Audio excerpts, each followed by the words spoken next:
도시재생사업은 뉴타운이나 재개발처럼 규모가 커서 사실상 중앙정부가 주도해왔습니다. 새 정부가 도시재생사업을 소규모로 바꾸고 지자체의 권한도 크게 늘리기로 해 활기를 띨 것으로 기대됩니다. 사회에서 고립돼 살아가는 쪽방 생활인들에게 폭염은 견디기 힘든 고통입니다. 대구시와 시민단체가 이들의 거주 조건을 개선하기 위해 만든 행복 나눔의 집이 개소를 앞두고 있습니다.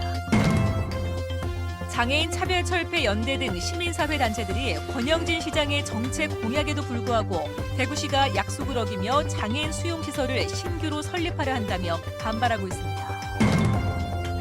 국방부가 오는 10일 성주 사드터에서 레이더 전자파 세기와 소음 등 환경 영향평가 항목을 다시 측정한다고 밝혔습니다. 주민들의 반발로 주민 참관이 성사될지는 불투명합니다. 시청자 여러분 안녕하십니까? 대구 경북 소식 전해드립니다. 시설에 거주하는 장애인들을 사회로 내보내 자립하도록 돕는 것을 탈시설 정책이라고 하는데요. 대구시가 탈시설을 여러 차례 공언했습니다만 오히려 신규 장애인 거주시설 설립을 추진해 반발을 사고 있습니다. 시민단체는 희망원 사태로 시설의 인권 침해 문제가 불거진 상황인데도 대구시장은 공개 약속마저 저버렸다며 항의에 나섰습니다. 박재형 기자가 취재했습니다. 휠체어를 탄 장애인들이 대구시가 거짓 행정을 하고 있다며 규탄의 목소리를 높입니다. 대구시가 북구에 장애인 거주시설 설립을 추진하자 탈시설과 자립생활 정책 강화라는 약속을 저버렸다는 겁니다. 탈시설 하겠다 약속을 했으면 약속을 지켜야 되지 않습니까? 어떻게 시청을 믿고 어떻게 정부기관을 믿고 살아라고 이렇게 거짓말을 합니까? 확인 결과 지난 2014년 5월 30일 지방선거 당시 권영진 대구시장 후보는 장애인 신규 시설 설립 금지 등을 장애인 단체에 약속했습니다. 대구시는 이듬해 기존 시설의 점진적 소규모화 유도, 30인 이하 시설도 신규 설치 억제 등을 발표했습니다. 그러나 이 같은 탈시설 지원 계획이 결실을 맺기도 전에 장애인 수용시설이 이번 달 착공을 앞두고 있는 것입니다. 신규 시설을 추진하는 과정에서 장애인 단체 등 당사자들과 어떠한 협의나 공론화 과정을 거치지 않은 것도 문제로 지적되고 있습니다. 특히 대구 희망원의 인권 유린과 비리 사태로 탈시설과 자립 지원, 사회 통합이 더 절실한 상황이어서 공분을 사고 있습니다. 신규시설 설치를 하지 않는다라는 게 저희한테 몇 차례 공식적인 답변들이었어요.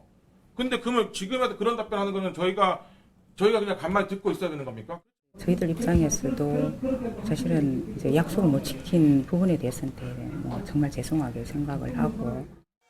대구시가 뒤늦게 사태 수습에 나섰지만 시민들과의 공적인 약속과 합의를 어겼다는 비난은 피하기 어려워 보입니다. MBC 뉴스 박재영입니다.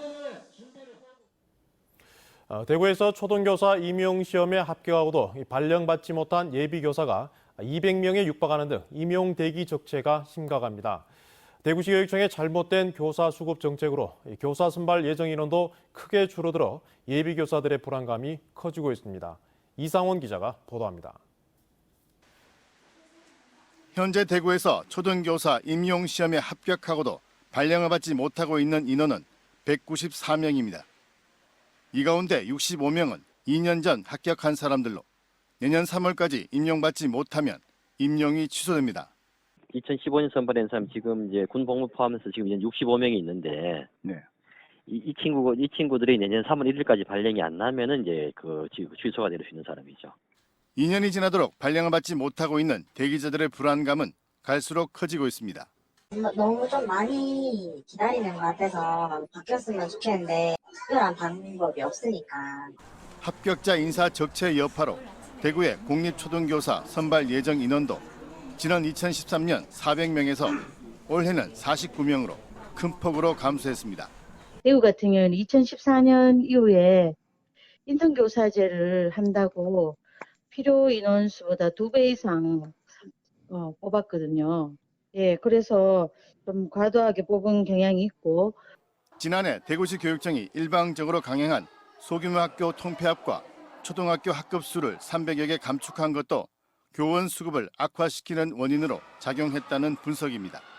대구시 교육청의 근시안적 교사 수급 정책으로 예비 교사들의 피해와 함께 교육 현장에 혼란이 가중되고 있습니다. MBC 뉴스 이상원입니다. 폭염이 기승을 부리는 요즘 이 쪽방만큼 견디기 힘든 것도 없을 텐데요. 쪽방 생활인들의 삶의 질을 조금이나마 높여주기 위한 행복 나눔의 집이 개소를 앞두고 있습니다. 양관희 기자가 미리 다녀왔습니다. 대구역 근처 쪽방촌 3.3제곱미터 남짓한 곳에 사는 사람들에게 폭염은 견디기 힘든 최악의 고통입니다. 사회와 고립된 쪽방은 폭염과 혹한기 같은 기후의 위협에 더 쉽게 노출됩니다. 화장실은 저 공동변소인데 옛날 화장실이라 다 부서져 버려가 이제 거기 몇 명이서 사용한다고요? 그러니까 집이 한 10채 되네요. 대구 중구에만 추정되는 쪽방 생활인은 360여 명. 이들의 삶의 질을 조금이나마 높이기 위한 대구시 행복 나눔의 집이 첫 발을 뗐습니다. 이곳은 근처 여인숙이나 쪽방 월세의 절반가량 정도인 월 10만 원에 에어컨과 화장실이 딸린 방을 길게는 1년까지 제공합니다. 입소자들은 쪽방 월세의 차액인 매월 10만 원가량을 의무적으로 적립했다가 퇴소할 때 찾아 임대주택이나 공공주택, 원룸 등으로 옮기게 됩니다. 여인숙을 전전하던 이모 씨는 행복 나눔의 집 1호 입소자가 되면서 더 나은 집을 가질 희망을 품었습니다. 조그만 방이라든지 뭐 임대주택이라든지 뭐 원룸이라도 얻다가 나갈 그거면 되면 이제 거의 첫째 이제 저는 소원이죠. 행복 나눔의 집은 근처 쪽방 생활인들이 세탁과 샤워, 이발 등을 할 수 있는 공간도 갖췄습니다. 또 폭염 때는 쪽방 생활인을 위한 무더위 쉼터로 활용됩니다. 행복 나눔의 집은 오는 17일 정식 개소합니다. 행복 나눔의 집 대구 주거복지센터는 쪽방 주민 그리고 주거 취약계층이 자활 및 주거 상향을 할 수 있도록 재능 기부라든지 생필품 후원이라든지 이런 것을 함께 하실 수 있습니다. 행복 나눔의 집이 쪽방 주민의 주거복지를 한 단계 높이는 마중물 역할을 할지 주목됩니다. MBC 뉴스 양관입니다. 계속되는 폭염에 사람뿐 아니라 가축도 힘겨워하고 있습니다. 기르는 가축이 잘못될까 축산농민들도 축사를 떠나지 못하고 온종일 더위와 전쟁을 치르고 있습니다. 김건엽 기자입니다. 양계장 온도를 낮추기 위해 대형 선풍기가 쉴 새 없이 돌아갑니다. 시원한 물도 공급하고 있지만 땀구멍이 없는 가금류는 폭염을 견뎌내기가 힘이 듭니다. 여름엔 떨어칠 수 있는 방법이 거의 없어서 폐사비 많이 나오고 양돈 농가도 송풍기를 총 가동 중입니다. 돼지에게 직접 얼음을 나누어 주기도 합니다. 한낮 축사의 온도는 38도까지 올라갑니다. 고온 스트레스를 받으면 사료 섭취량이 10% 이상 줄어 생육에 지장이 생길 수밖에 없습니다. 더위를 먹으면요 누워가지고 그 고개를 딱 땅에 처박아 버려요. 그러면 소들이 움직이는 상태부터 들려고 숨소리도 들려집니다. 폭염 피해를 막으려면 차광막을 열어주고 환풍기를 가동해 바람이 잘 통하게 하고 물을 뿌려 온도를 낮춰야 합니다. 또 사육 밀도를 낮춰서 가축의 체감 온도를 낮춰주는 것도 좋습니다.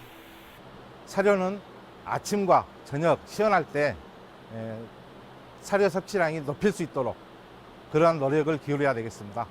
하지만 축산농가가 시설을 현대화해 폭염에 대비하기는 어려운 형편이어서 더위와의 전쟁이 계속되고 있습니다. MBC 뉴스 김건엽입니다. 지금까지 도시재생사업은 뉴타운이나 재개발처럼 규모도 크고 사업도 중앙정부가 주도해 진행이 더딘 경우가 많았습니다. 하지만 새 정부 들어 도시재생사업을 소규모로 바꾸고 지자체의 권한도 크게 늘리기로 해 도시재생이 활기를 띨 것으로 기대됩니다. 윤영균 기자가 취재했습니다. 산이 둥둥 떠 날아와 내려앉았다는 유래를 가진 날매골입니다. 국가지정문화재 사적인 달성토성 옆에 있어 개발이 제한되고 빈집이 늘어갔지만 일부 주민이 골목길에 꽃과 나무를 내놓기 시작하면서 변화가 시작됐습니다. 인도를 정비하고 벽화도 그리면서 이제는 골목 투어와 마을 축제까지 여는 마을 공동체로 발전했습니다. 골목 정원 한 1호가 생기다 보니까 그 다음에는 해바라기 정원, 포토 정원 이래 서로 이제 시스템이 나서 자기 집 앞에 꽃은 자기가 가꾸다 보니까 우리 골목이 처음에는 내 집에서 시작했지만은 지금은 우리 골목 정원이 60집이 넘습니다. 이곳같이 법적인 개발 제한은 없더라도 재개발이나 재건축, 뉴타운처럼 대규모로 추진되는 도시재생 사업 상당수는 사업이 중단되고 있습니다. 당초 예상보다 시간과 돈이 많이 들기 때문입니다. 현행법에 따르면 인구나 사업체의 감소, 20년 이상 된 건축물의 증가 등 3개 항목 중 2개에 해당하면 쇠퇴한다고 규정하는데 대구 읍면동의 76%가 이런 쇠퇴 현상을 보이고 있습니다.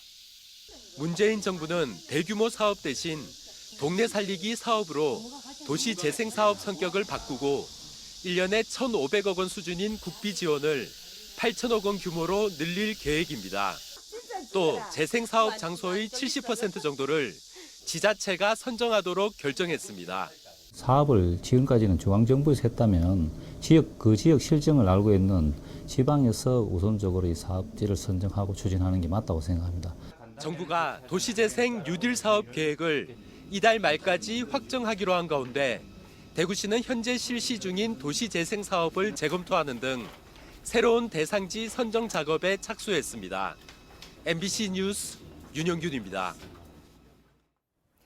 더불어민주당 윤리심판원은 임대윤 대구시당 위원장이 정치자금법상 회계기준 준수를 위반했다며 당직 자격정지 1년의 징계를 결정했습니다. 임 위원장은 지난해 전당대회 준비를 이유로 12명의 지역위원장들에게 현금 50에서 100만 원씩을 나눠준 혐의를 받고 있는데 정치자금법은 중앙당 지원금을 물품이 아닌 현금으로 나눠주는 것을 금지하고 있습니다. 임 위원장은 수십 년 동안 관행적으로 해오던 것으로 정당 회계 기준을 제대로 몰랐다며 재심을 청구했습니다. 봉황장식 금관이 출토된 경주 서봉청의 정확한 규모와 남분이 북분보다 더 늦게 만들어진 사실이 확인됐습니다. 가장 큰 관심은 누구의 무덤인가인데 최소한 가족 관계로 추정되고 있습니다. 보도에 김철승 기자입니다. 두 개의 무덤이 표주박 형태로 붙어있는 경주 서봉청. 발굴 조사 결과 북분의 모양은 원이 아닌 타원형이고 동서의 긴축 길이는 최대 46.7m로 25m인 남분보다 배 가까이 큰 것으로 나타났습니다. 일제가 금관 등 부장품은 모두 수습하고선 보고서를 발간하지 않아 그동안 무덤 전체 규모 등은 정확히 알 수 없었습니다.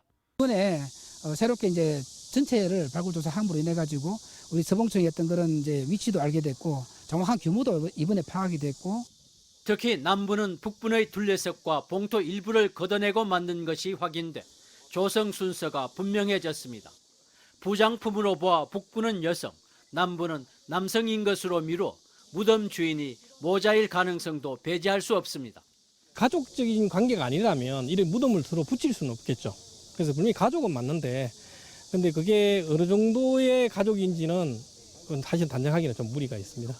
남쪽 무덤 앞쪽에 가로 3.3m, 세로 5.2m 크기의 재단 추정 시설이 나왔고 큰 항아리 등 제사 토기도 여러 점 출토됐습니다.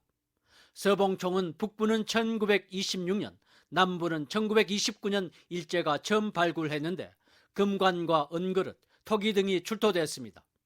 일제 이후 약 90년 만에 지난해 4월 발굴 조사를 재개한 국립중앙박물관은 발굴 조사를 오는 10월까지 마무리하고 보고서를 낼 계획입니다. MBC 뉴스 김철승입니다. 국방부가 오는 10일 성주 사드터에서 지역 주민이 참가한 가운데 환경부와 함께 레이더 전자파 세기와 소음 등 환경 영향평가 항목을 다시 측정한다고 밝혔습니다. 국방부는 소규모 환경 영향평가의 경우 지역 주민 참관 아래 항목 측정을 하는 것은 법적 의무 사항이 아니지만 레이더 전자파에 대한 우려를 고려해 다시 추진하기로 했다고 설명했습니다. 국방부는 이를 위해 성주군과 김천시에 주민 참관 협조를 요청할 예정이지만 일부 주민들의 반발로 성사될지는 불투명합니다. 국방부는 군인권센터가 제기한 박찬주 육군 제2작전사령관 부부의 공관병에 대한 갑질 의혹의 상당 부분이 사실로 드러났다면서 박 사령관을 형사 입건하기로 했습니다. 국방부의 중간 감사 결과 박 사령관 부부가 공관병에게 손목시계 형태의 호출벨을 착용하도록 한 것과 아들의 빨래를 시킨 것, 요리를 탓하며 부모를 모욕한 것 등이 사실로 파악됐습니다. 국방부는 군 검찰에서 박 사령관을 형사 입건해 수사하고 사령관 부인은 참고인으로 조사할 예정이라고 설명했습니다. 사드 여파로 경북을 찾은 중국인 관광객 수가 크게 줄어든 것으로 나타났습니다. 올 상반기 경주를 찾은 외국인 관광객은 6만여 명으로 지난해보다 1만 명 정도 줄었고 이 가운데 중국 관광객 수는 4,900명으로 지난해보다 무려 17,000명, 80% 가까이 줄었습니다. 반면 말레이시아, 인도네시아 등 동남아 관광객은 56%, 홍콩은 30%, 대만은 6% 정도 늘어 모두 8천여 명이 증가해 중국인 관광객 감소로 인한 충격을 완화시켜주고 있습니다. 경북 지역의 전월세 전환율이 전국에서 가장 높게 나타났습니다. 한국감정원이 지난 6월 기준으로 주택 실거래 정보를 활용해 전세금을 월세로 전환할 때 적용하는 전월세 전환율을 산정했더니 경북은 9.5%로 전국에서 가장 높았습니다. 대구의 전월세 전환율은 7.6%로 전국 평균 7.7%와 비슷합니다. 전월세 전환율이 높으면 전세보다 월세 부담이 높은 것을 의미합니다. 네, 지금까지 대구 경북 소식 전해드렸습니다. 시청해주신 여러분 고맙습니다.